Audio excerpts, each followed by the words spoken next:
bapak gue tuh pengen banget anaknya jadi artis. Jadi setiap kalau ditanya orang, iya anak gue artis gitu. Gue harus ngebuktiin ke mereka bahwa gue bisa bertahan gitu. Dan gue banyak nih orang-orang di belakang gue nih yang harus gue perjuangin.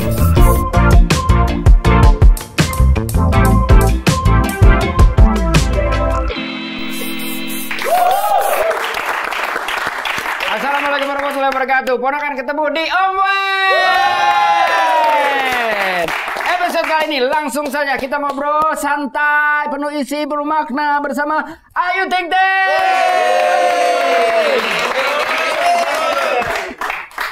Sehat Mas ya? Sehat. Bosan ya? Tega lu ya orang ketemu tuh. Emang bosan sama ibu-ibu tanya bosan? Oke, bagus jawabannya. Ya mereka orang masih butuh kerja makanya bilang enggak. Iya. Ini Apa luar biasa. kabar Wen? Udah lama banget gak ketemu loh. Baru tadi kita ngonten. Buat konten lo kan. Thank you banget ya udah nyempetin waktunya. Sebalik gue yang ngomong gitu ke lu. Makasih Ayu udah mau hadir di sini. Oh very welcome. Mengawali karir sebagai seorang penyanyi. Ketawa dia. Ya kan dari panggung ke panggung. Iya, ya kan udah banyak banget hal lu lalui. Banget. Nah, pertanyaan gua Ayu. Wah ajar lu ya kalau sampai jauh pertanyaan ini. Enggak, pertanyaan gua idealnya. Iya. Kalau ngebongkar panggung jam berapa ya? Lu kan dari panggung ke panggung jadi udah pasti tahu dong. Ya, serius dong. Masa gua emang lu kata gua orang panggung? Lu gila ya. Ya tapi kan lu dimulai dari panggung ke panggung kan? Iya, gua dari umur berapa? Dari umur, kalau dari panggung gua nyanyi dari umur mulai berani nyanyi nih. Iya. Umur berapa ya gue ya? Dari sekitar 11. Enggak deh ya, 9 deh kayaknya. 9 tahun? Udah mulai nyanyi tuh? Udah mulai bongkar panggung.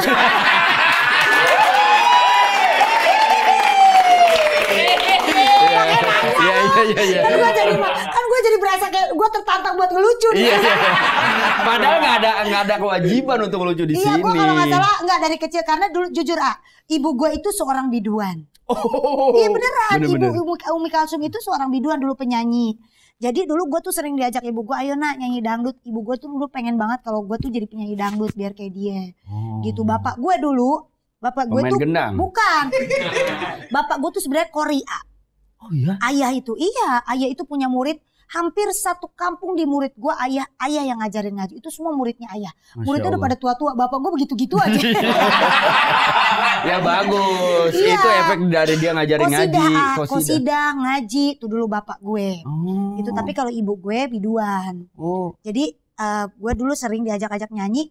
Sebenarnya gue dulu paling gak demen jadi penyanyi dangdut karena gue malu kan ya. Kalau dulu buat anak-anak muda tuh penyanyi dangdut tuh malu gitu. Karena identiknya kan kalau dulu penyanyi dangdut tuh kayak disawer kesana tuh kayak kurang lah gitu. Tapi semenjak gue dibayar pertama kali gue nyanyi itu gue dikasih 250.000 tuh bayaran gue pertama kali.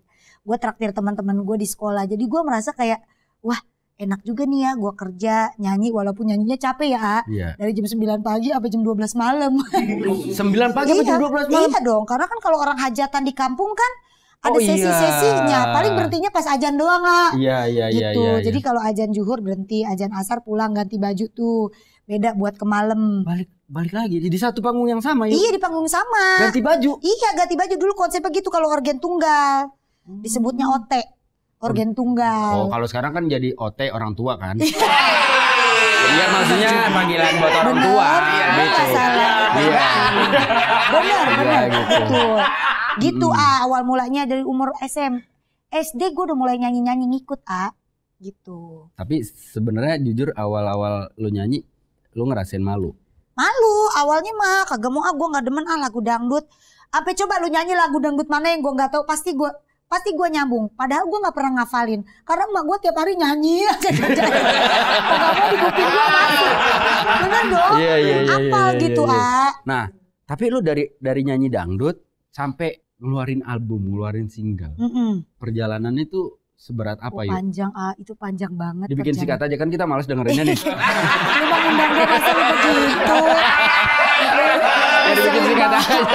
Dibikin singkat aja maksud gua. Ya iya maksudnya itu kan dari kecil ya. Orang tua gue tuh ngedidik, maksudnya pengen banget anaknya tuh jadi penyanyi. Lu yang pengen bikin single atau dipaksa sama orang tua lu? Bukan pengen sebenarnya.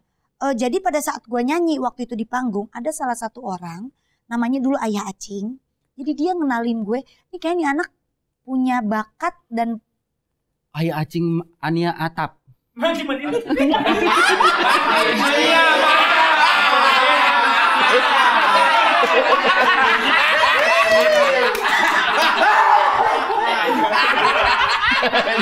lanjut. Udah pernah gue seblok belum lo? lanjut. Ayah Acing. Iya Ayah Acing tuh. Jadi dia nyamperin nih gue lagi nyanyi nyamperin ayah sama ibu nih. Bapak ibu anaknya gimana kalau rekaman aja?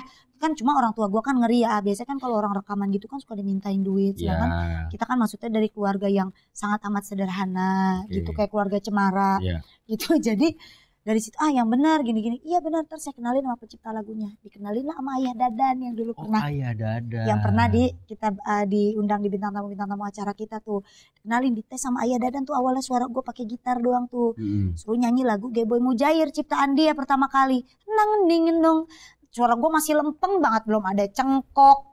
Pokoknya nggak bisa deh, masih yang standar aja gitu. Ayah Dadan tuh seneng karena mungkin ngeliat gue yang kayak gini nih, bukan cuma suara tapi dari looknya juga gue oke lah gitu. Maksudnya nggak buruk-buruk banget.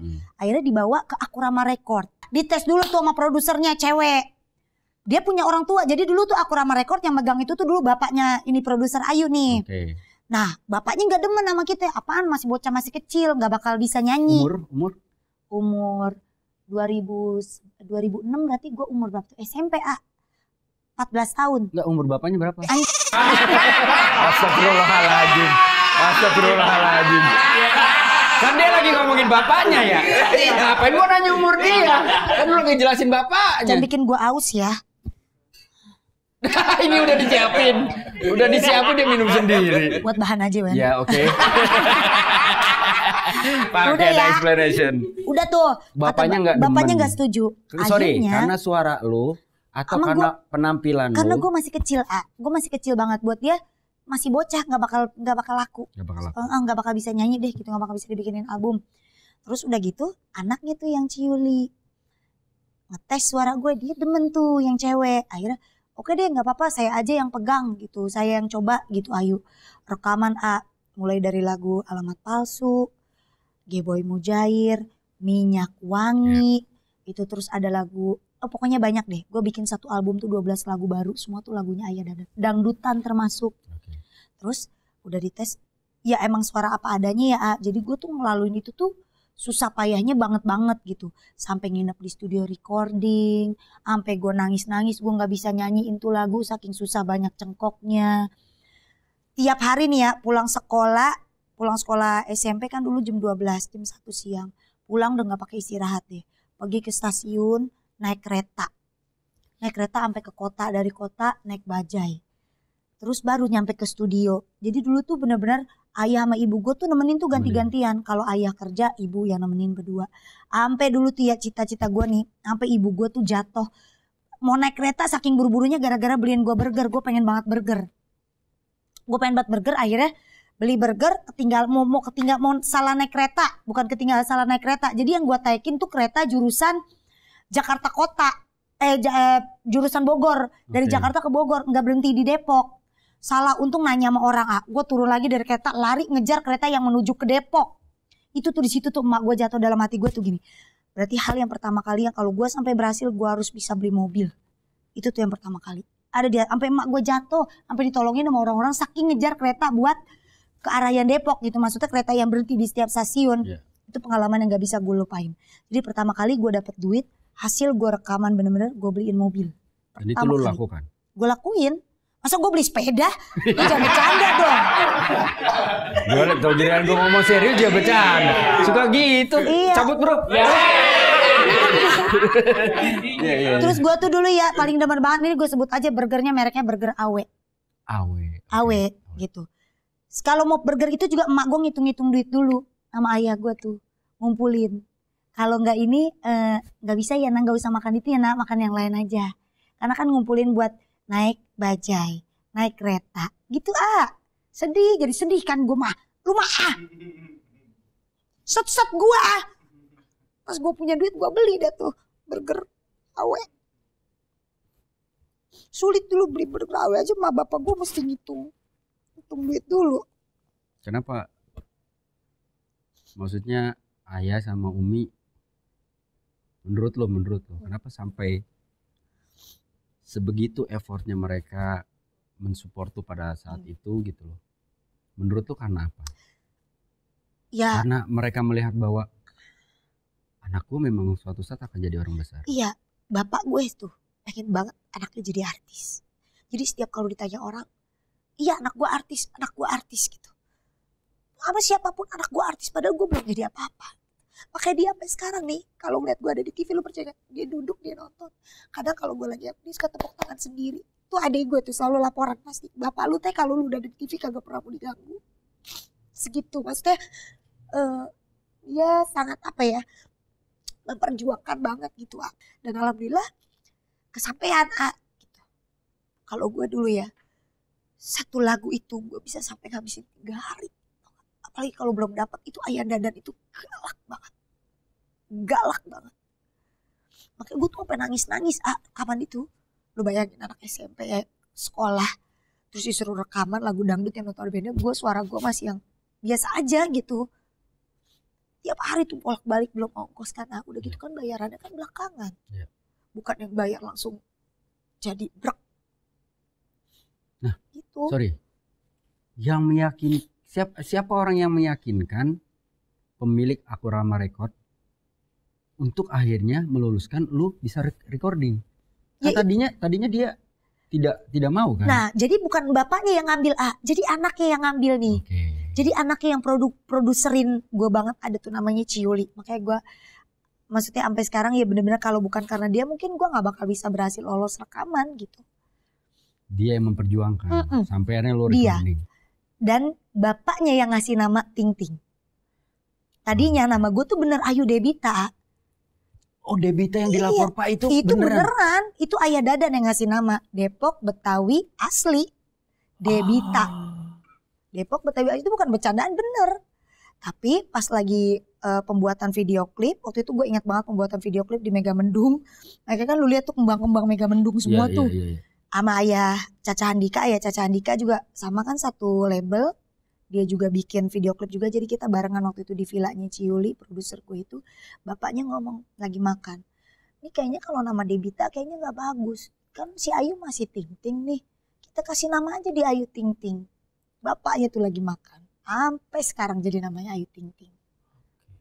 Gitu, hoki nih, gue yakin nih hoki nih pasti nih anak. Tuh orang ngomong begitu. Begitu. Beneran itu. Nah terus yuk.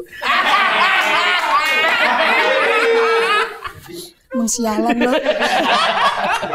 Gue kira bener lo. Enggak lagi nih. Oh, gue kira 2 kali, Wen. Ayah tuh sayang banget ya yuk sama lo. Banget lah. Ya Umi udah pasti lah. Tapi katanya ayah tuh yang ngejahitin baju lu. Iya, bukan baju, payet. Karena kita nggak sanggup bayar orang buat mayetin kan. Oh, Ayah bisa. Ayah begitu, dia kata miring sebelah juga, yang penting nyala aja tuh baju. Jadi dia mayetin. Itu buat manggung atau buat video klip atau buat apa? Bukan video klip, buat manggung. Kalau Ayu manggung dari panggung ke panggung, tuh Ayah mayetin biar baju anak itu nyala di panggung. Astaga. Karena kan kalau baju biasa maksudnya nggak ada permata gitunya kan biasa.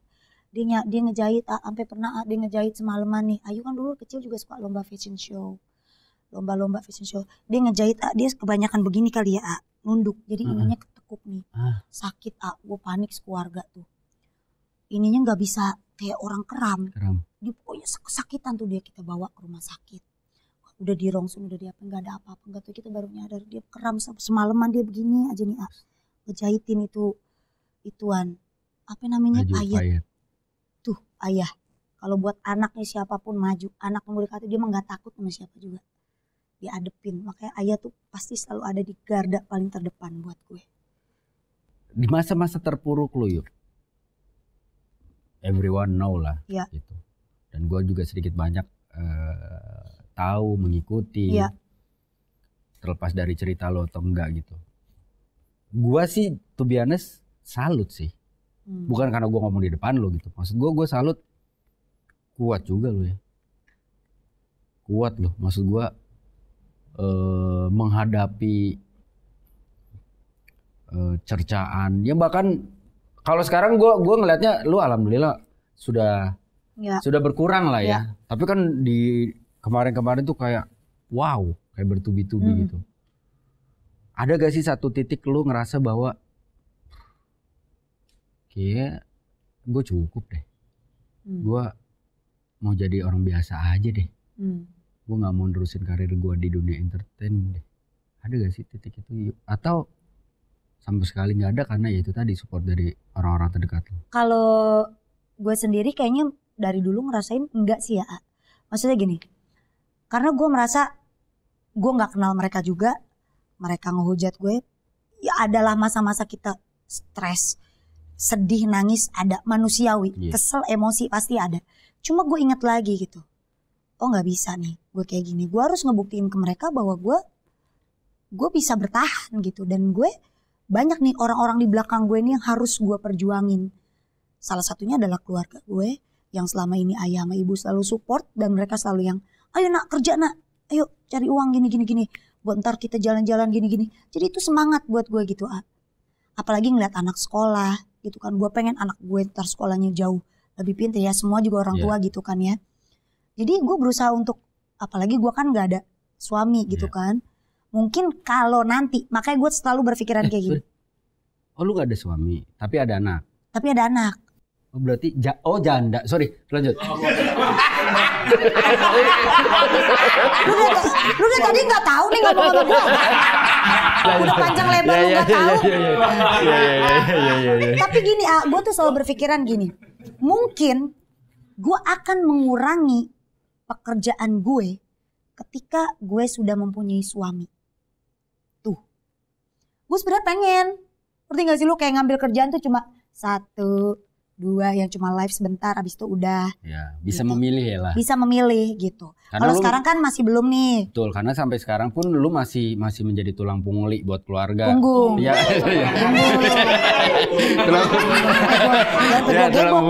Tulang punggung buat keluarga lu. Lu single mother. Iya. Terus lu bisa dibilang anak pertama, betul kan? Betul. Dari 2 bersaudara. Betul. Dan ayah udah tidak bekerja. Iya, ayah udah Umi pensiun. juga sama. Betul. Artinya lu bener-bener keluarga lu bergantung sama lu, anak lu bergantung sama lu, terutama itu gitu. Gimana lu bisa bertahan gitu? Dengan begitu banyak cercaan. Oke, lu anggap lu nggak peduli. Oke, lu pernah sedih. Oke, udah lu pernah kesel udah pasti sebagai seorang manusia biasa gitu. Tapi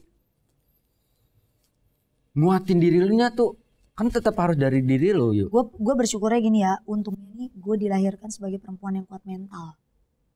Mungkin kalau mental gue nggak kuat, gue nggak akan kayak sekarang. Balik lagi kan ke diri kita masing-masing kan. Gue nggak pernah mau ambil pusing omongan orang kayak gimana, walaupun kadang sesekali ya oke lah. Cuma ingat ya itu dia keluarga lagi gitu.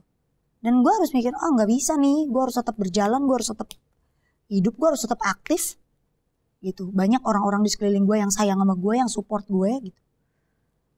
Makanya apapun itu ya gue lakuin itu untuk, apalagi sekarang udah punya anak kan. Beda cerita kalau kita sendiri kan. Apalagi sekarang udah punya anak, apapun segalanya buat anak. Lu pernah gagal? Hanya pernikahan lu bertahan 20 hari. Sebelum ini juga lu pernah dekat. Iya. Gagal lagi. Betul. Bahkan pasti lu kecewa gitu. Gue pun kecewa gitu. Ya karena kan gue udah dikasih bahan baju sama lu, gue udah jahit ternyata. Gue kira lu kecewa karena sebagai temen. Gue kira. Udah dikasih bahan, disuruh jahit. Udah jadi bajunya gue sama Ayu gitu ya. Emang udah jadi yuk? Udah jahit. Belum jahit. Udah kan Bun? Udah enak aja. Ya udah yuk, ntar kan nikah lagi.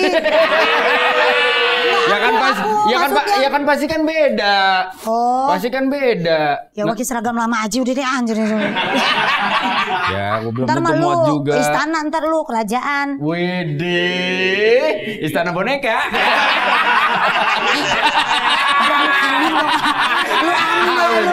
Amin.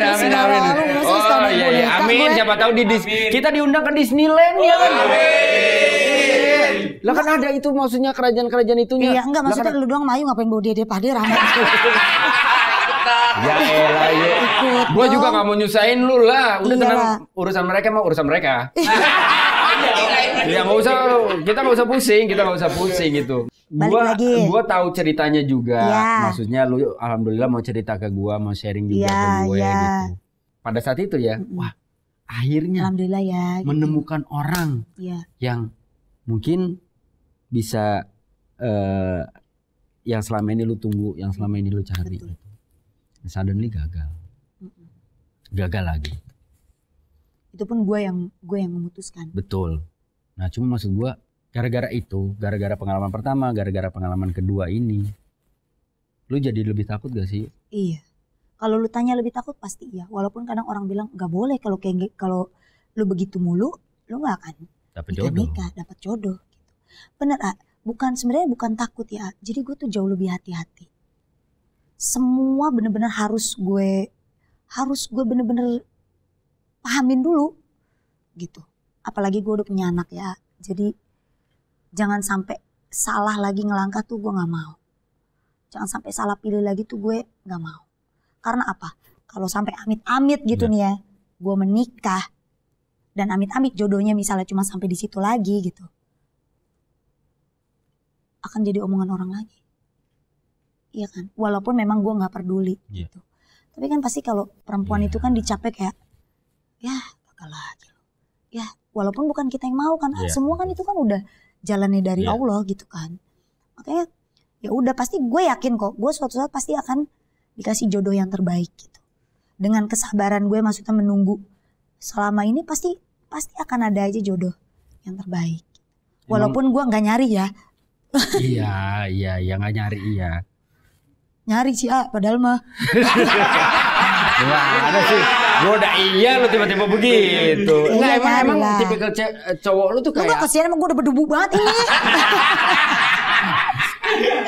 Akhirnya jadi pemilih dan itu wajar menurut gua karena lu takut kecewa. Makanya gue sebel nih kadang kalau misalnya gue bilang gue ini gimana ya, lu makanya jangan pemilih. Gue paling sebel tuh kalau lu kayak siapapun itu suka ngomong jangan pemilih. Lah wajar gue milih kalau gue dapetnya kayak begini. Aduh, iya juga sih. Iya juga sih. Wajar gue mesti milih. Enggak maksudnya jangan terlalu kerucut banget yuk. Jangan terlalu kerucut banget. Maksud lu kerucut tuh apa sih maksudnya? Ya kan sebenarnya dari 100 pilihan lu bisa kerucutin 10 pilihan.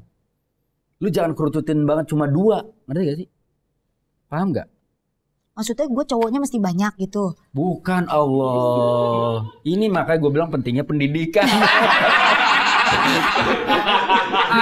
Enggak maksud gue. Ya gue mah fair-fairan aja sama lu Enggak maksud gue gini, dari 100 karakter cowok misalkan gitu ya. Oh karakter maksudnya. Lu ngomong lo kalau karakter tadi kan lu ngomongnya orang. 100 orang lu ya enggak gitu arahnya juga ini paham kan? Paham. Jangan bohong lu pasti enggak ada paham juga kan. Paham mereka maksud gue jangan terlalu mengkerucutkan gitu. Jangan terlalu sempit gitu. Memilih boleh, maksud gue gini. Jangan yang sempurna banget maksudnya. Iya, nggak bisa yuk. Karena lu juga nggak sempurna, nggak ada yang sempurna. Pasangan ketemu itu saling menyempurnakan. Iya, emang juga pasti.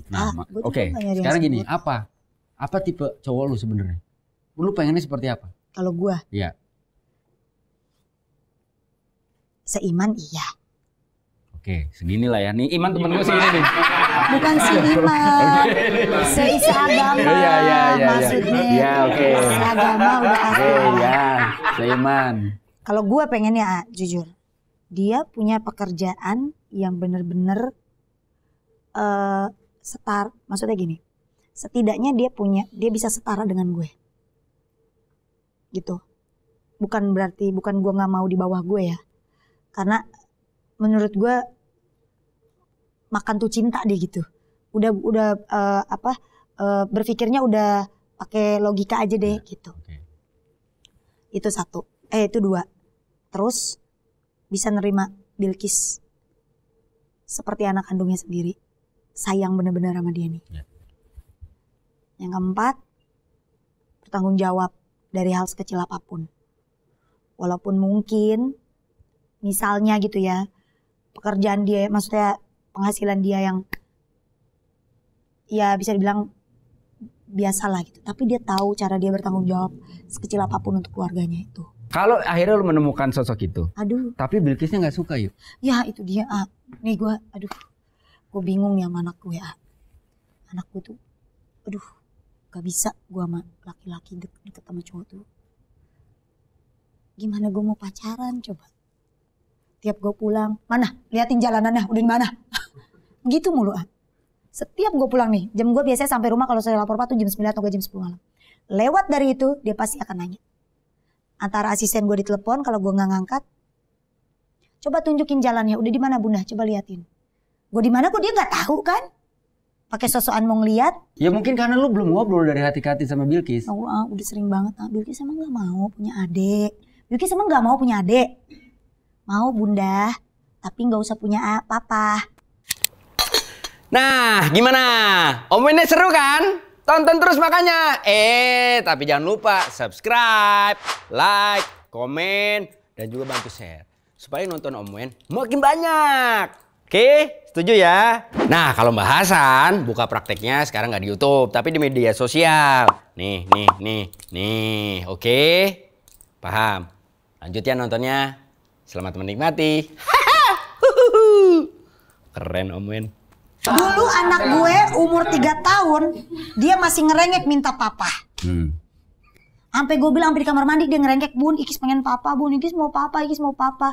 Sampai gue bilang, Bilqis, papa apa? Kata gue, iya nak, kalau kamu jadi anak baik, ntar insya Allah kirimin papa yang baik. Gak mau Bun, emang gak bisa ya Bun beli papa di Indomaret aja.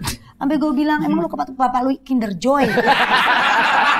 Itu gue inget banget di kamar mandi tuh, dia lagi mandi.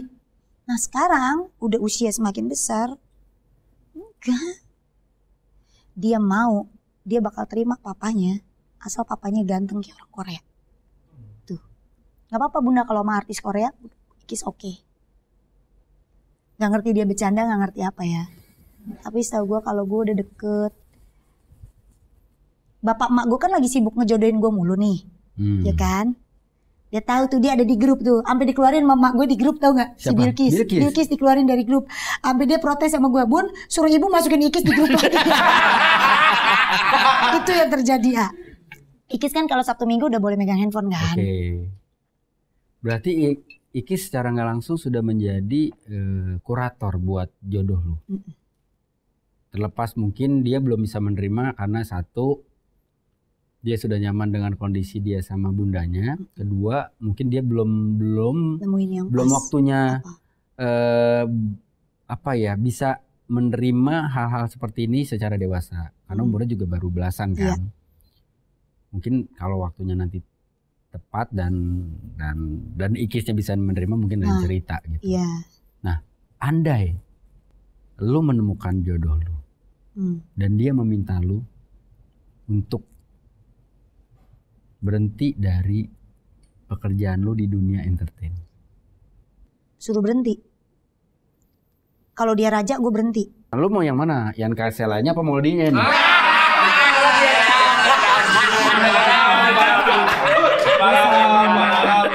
Gue salah ngomong. Akad nikah pakai kacamata hitam.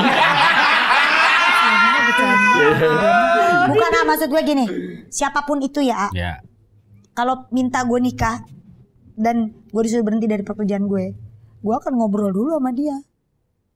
Lah lu bisa nggak mencukupi kebutuhan gue dan keluarga gue? Karena banyak nih orang-orang di belakang gue nih yang harus gue tanggung, yang harus gue hidupi. Kalau lu bisa mencukupi itu semua, bahkan berkali-kali lipat, udah gue stop. Kalau pada akhirnya tidak ada yang sanggup yuk, berarti lu harus. Oh iya. I mean gini. Kalau pada akhirnya setiap ketemu cowok dan mentok di situ, dan akhirnya lu tidak menemukan orang yang dalam tanda kutip bisa memenuhi semua ekspektasi lu, artinya lu memang sudah siap untuk terus sendiri. Sebenarnya enggak juga sih, enggak pengen, siapa sih yang enggak siap Iya juga betul. sendiri. Tapi kan ketika lu sudah kasih statement itu, iya, tapi kan itu kalau yang benar-benar bisa. Kalau yang nggak bisa kan bisa diobrolin baik-baik. Kayak gue pasti akan jelasin ke dia dan gue yakin dia pasti akan ngerti dong. Pasti dia akan ngerti karena gue adalah tulang punggung keluarga gue. Gitu. Jadi mau nggak mau gue minta pengertiannya. Seenggaknya gue masih bisa mengambil beberapa acara walaupun tidak setiap hari. dan itu pun kemauan lu. Itu pun kemauan gue. Dan itu mimpi lu kan. Betul. Artinya ketika lu udah punya pasangan, sudah bisa sejalan, Betul. lu juga bisa santai, Betul. lu bisa lebih memilih pekerjaan. Nah, seenggaknya kan gue bisa. Tapi tetap ya keluarga gue utamain, gitu dibandingkan pekerjaan. Gitu. Ya kita mendoakan yang terbaik lah. Ayo Amin. mendapatkan jodoh secepatnya. Amin ya Allah, amin kabul. Sesuai dengan apa yang dia mau. Amin ya Allah. Dan juga bisa sharing sejalan sampai kakek nenek. Amin. Amin ya Allah. Yang penting itu kuncinya adalah buka diri, jangan terlalu mengkerucutkan pilihan. Iya sih, memang benar. Ya nggak apa-apa. Kan lu berteman sama siapa aja yuk. Iya. Tapi sahabat lu pasti cuma dikit. Iya. Sesimpel itu menurut Benar. gue. Lu bisa kenal sama cowok, ya banyak. Tapi untuk bisa deket, kan pasti lu juga milih lah. Iyalah, nggak sembarangan. Nggak kan? sembarangan kan gitu. Nah, perjalanan lu dari transformasi lu kan luar biasa nih, dari gadis Depok jadi penyanyi dangdut. Terkenal, masuk TV, dari panggung ke panggung, and then dapat award sana sini, jadi juri, terus tiba-tiba lu masuk ke dunia komedi. Orang tuh taunya sekarang Ayu Ting Ting tuh seorang atlet UFC kan?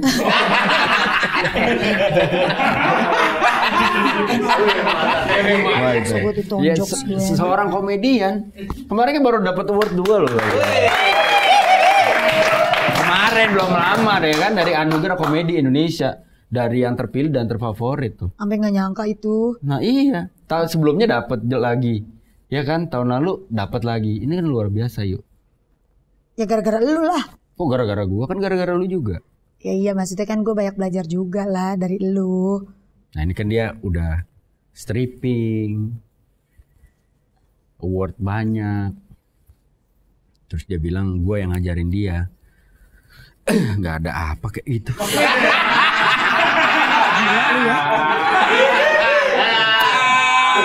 Ya balik lagi.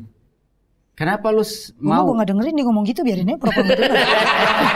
Kenapa lu mau berbelok yuk? Kenapa lu mau ngebuka diri lu untuk mencoba? Nggak tahu ya, gue nyaman, gue suka, gue happy, gue seneng.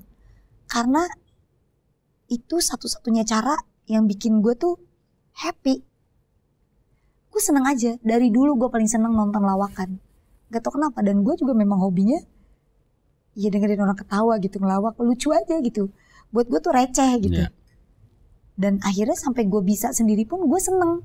Kayak gue dapat syutingan Laporpa atau BTS tuh yang bisa gue lepas. Yeah. Kayak segitunya.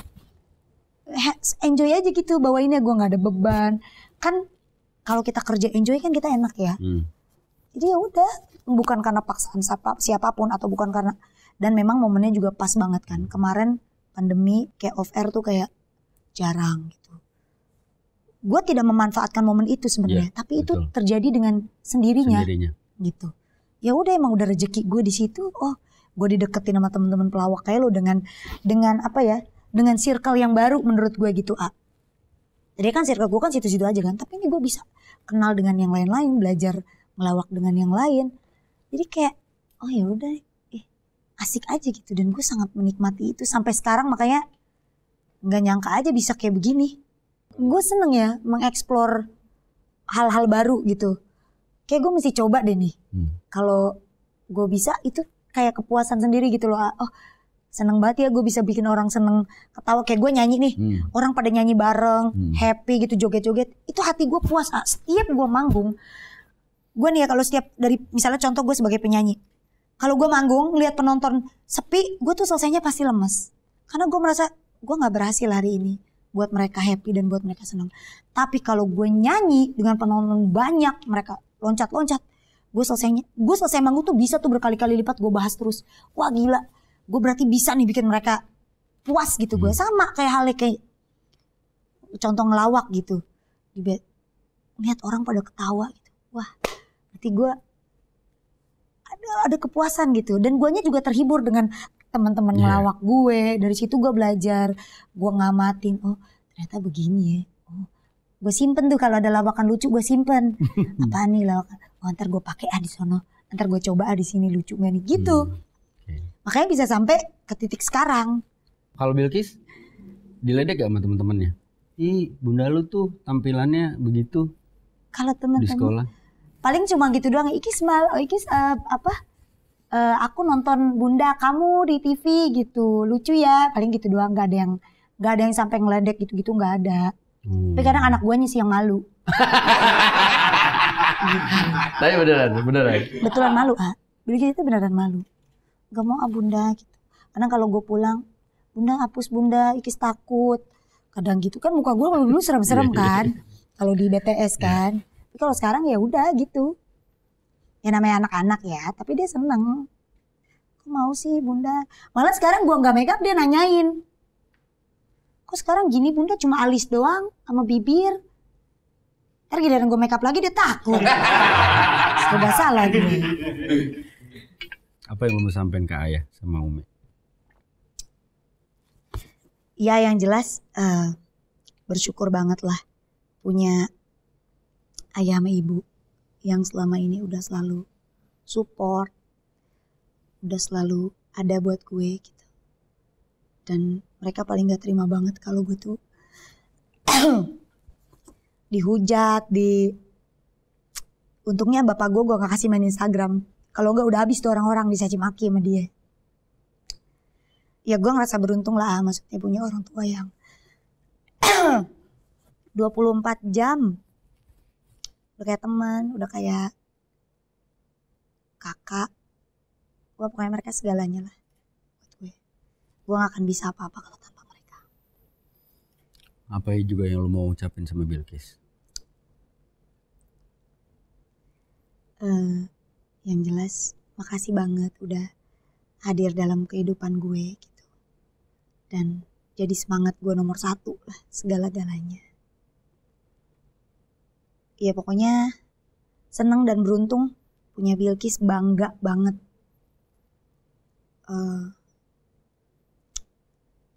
Pokoknya bunda akan selalu memberikan yang terbaik buat Bilkis. Baik dalam hal apapun. Pokoknya kita bahagia terus. Amin. Buat haters lo? Kalaupun masih ada. Makasih banget udah nginget gue mulu nih tiap hari. Makasih banget juga udah ngeluangin waktunya tiap hari buat gue. Karena kalau lu gak ngingetin mungkin orang-orang akan lupa. Tapi karena lu ingetin gue terus, lu bahas gue terus di mana-mana. Jadi orang-orang selalu inget gue dan gue akan ada di atas terus seperti sekarang. Amin, alhamdulillah. Amin. Kalau nggak ada lu, gue nggak belajar. Kalau nggak ada lu, nggak rame. Tapi luar biasa loh, luar biasa. Maksudnya lu bisa membalikkan semua kondisi, lu bisa menerima ini dengan luar biasanya, lu bisa struggling tanpa ada kata menyerah sedikit pun. Circle lu begitu suportifnya sehingga lu ngerasa lu nggak sendiri. Yeah. Gitu kan. Lu ngerasa bahwa selama gue tidak merugikan hidup orang lain, ya gue akan terus berjalan. Dan circle teman-teman gue juga sekarang semuanya sehat-sehat sih ya. Maksudnya alhamdulillah gue dapet teman-teman yang sangat baik, yang sangat support gitu. Iya sayang lah, gitu. Selalu ngejaga. Satu kata yuk yang menggambarkan hidup lu dari dulu hingga sekarang. 2 boleh nggak? Ya udah 2 apa? Beruntung dan bersyukur. Beruntung dan bersyukur. Beruntung dan bersyukur. Itu dia. Oke ponakan. Ponakan? Ya kan gua om. Oh iya benar. Dia kaget. Selama ini gimana? Maksudnya ke situ. Iya. Ponakan. Emang lu udah pastiin yang nonton ini pada ponakan lu? Ya kan masih muda-muda. Umurnya di bawah gua maksimal gitu. Berarti masih ada hubungan darah keluarga sama bapak Nggak harus detail yuk, oke? Tapi yang pasti begini. Diajak bercanda. Bener, ini gue lagi mau ngasih quotes nih, jangan dipotong. Lu punya quotes, bisa lu ngasih quote orang. Insya Allah. Yang harus ponakan ingat adalah dalam hidup orang pinter minum tolak angin. Bukan.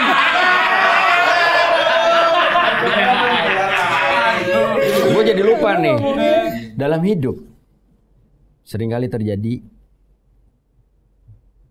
orang bodoh kalah oleh orang pinter. Orang pinter kalah sama orang yang beruntung. Tapi ingat, orang yang sudah diberikan keberuntungan, jika ingin terus bertahan, jangan lupa dengan satu kata ini. Adaptasi. Om En pamit. Assalamualaikum warahmatullahi wabarakatuh.